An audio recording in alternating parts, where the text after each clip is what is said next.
Oh, excuse me. Hey everybody, it's Andrew and welcome back to my channel. Today I have another special edition of Pop Culture. So last night was the 2019 Miss America 2.0 pageant.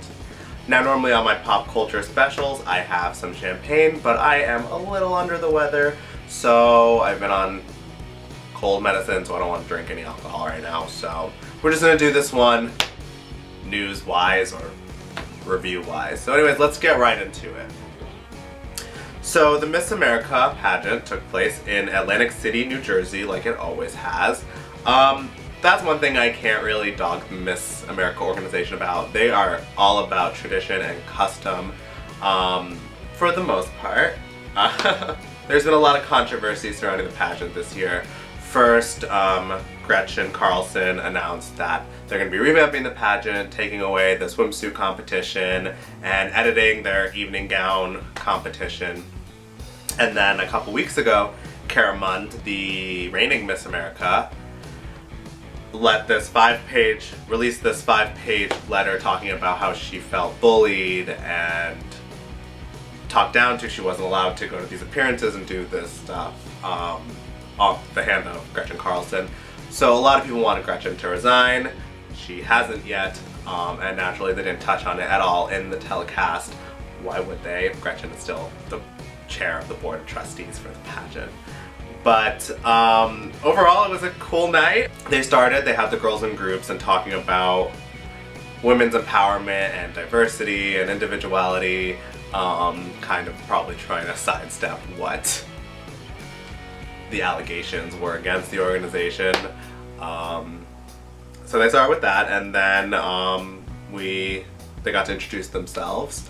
And what I like they do introduce themselves and they talk about their education. Miss America is all about furthering education and scholarships, so you're getting to hear what these girls are working towards and what the scholarship money they might win that night is going to help them achieve in their career.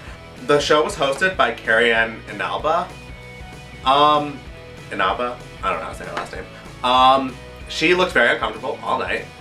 She's a professional, so I was surprised, but she seemed very, like she almost didn't know how to read the prompter. There's a lot of stuff she missed and a lot of stuff that she had to stumble over.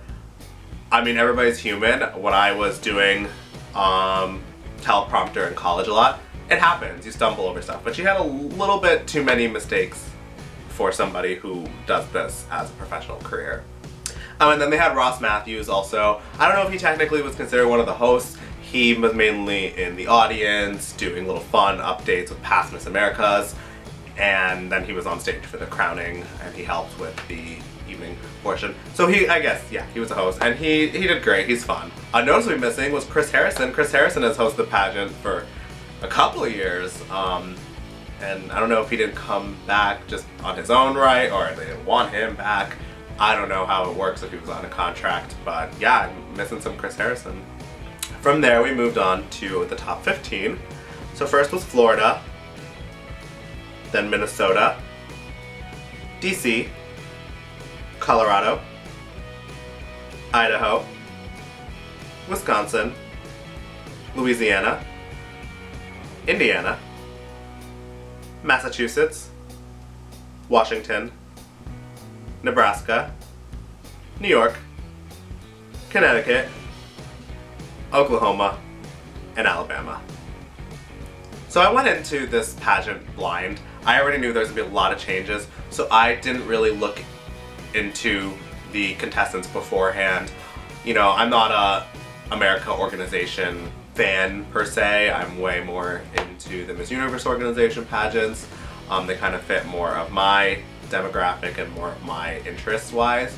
So I didn't really look into them too much for those reasons. But some people I did notice that were left out of the top 15, or mainly two, were Rhode Island and South Carolina. I thought just by that introduction and some pictures I had seen of them that they could have been up there, but I was pleased overall. So the top 15 did their first interview, is what they're calling the rounds.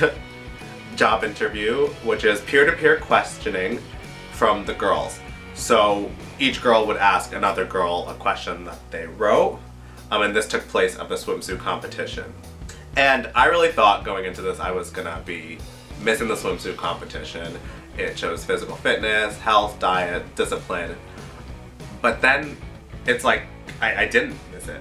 So maybe this is something gonna go forward and other pageants might jump on the bandwagon and eliminate the swimsuit competition, because I thought it was gonna be noticeably gone, and it really wasn't. However, I feel like this round should have been later on in the competition. 15 questions being asked and 15 answers took a long time, and it wasn't interesting. So from there we found out who our top 10 were, and they were DC, Louisiana, Alabama, Colorado, Florida, Massachusetts, Connecticut, Nebraska, New York, and Idaho. So the next interview portion was rock the red carpet or evening wear. So I guess they kind of changed it from evening gown to evening wear or rock the red carpet because they wanted to let the contestants know that they don't have to technically wear a gown. I guess they could really wear whatever they felt comfortable. I don't know if that meant pantsuit or tuxedos or jeans and t-shirts for all I know, but all the girls chose to wear evening gowns anyways, and they looked great. So they walked down the red carpet and then they got a quick little sideline interview by Ross Matthews. So from there we went right into the talent competition. There was no cut in between the red carpet and the talent competition, which I kind of wish there was, just because, again, 10 talents is a lot to watch. And unfortunately, the talent competition is my least favorite competition in the whole Miss America system. Not saying these girls aren't talented, but I kind of feel like a lot of these girls, if they don't have a dancing talent or an instrumental talent, they just are told to sing, and a lot of the times they shouldn't be told that. But anywho, went into it with a grain of salt, and they did well for the most part. So DC played piano, Louisiana sang I Believe by Fantasia Barrino, Alabama danced on Ballet Point, Colorado did a spoken word poem that she wrote. That was cool, interesting, creative. I was on board. Florida played the piano. Massachusetts sang Rise Up by Audra Day. Connecticut did an Irish step dance. Nebraska did a motivational speech about her diagnosis with cancer from a young age. Again, cool, different, interesting, intense as well. New York sang opera beautifully. And Idaho played the piano. So we went right into the top 5 after this. So the top 5 were New York, Louisiana, Massachusetts, Florida, and Connecticut. So then it was time for the final interview question where the judges ask each finalist a question. Again, I'm not really going to go into the individual questions. Miss America girls have always been great at answering questions. These girls come in prepared. They know everything and they always do great. You don't really see America girl going viral for freezing or not knowing the question. So then Caramond took her final walk as Miss America 2018. One thing I noticed is they didn't really bring her out. She was there in the beginning and then she was there at the end.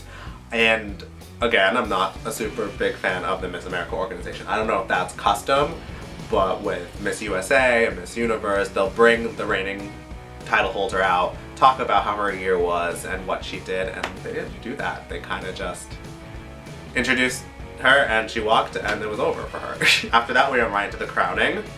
Fourth runner-up was Massachusetts. Third runner-up was Florida. Second runner-up was Louisiana. And then it was down to Connecticut and New York. First runner-up was Connecticut, so which meant Miss America 2019 is New York, Nia Franklin. She is beautiful. I knew that she was going to win from the beginning. I just had a feeling. Just the look of her, when I saw her come on stage, I was like, she has presence, she has beauty, she's talented, Miss America. And every round kind of just confirmed that she should be the winner. I also love that the Miss America organization announces the scholarships that these girls get. $50,000 going to the winner is incredible, and each one of the top 5 gets a pretty good chunk of money to further their education. So overall, like I've said many times, if you watch any videos, I'm not the biggest fan of the Miss America organization, but I do, however, respect them, and I think what they're doing is great, and I know it's not everybody's cup of tea. Definitely not my favorite tea, but it's still a pageant that deserves respect, and I'm excited to see what Mia Franklin does with her year as Miss America. But yeah, that's it for this video. I will see you guys next time. Be sure to go on to Miss America's website and follow them on their social media to follow Nia through her year. Check out my social media links, they are down below. Leave me a comment, let me know who your favorite Miss America contestant was this year. And remember to hit subscribe. I put out new videos every week, usually. But yeah, that's it. I will see you guys next time. Bye!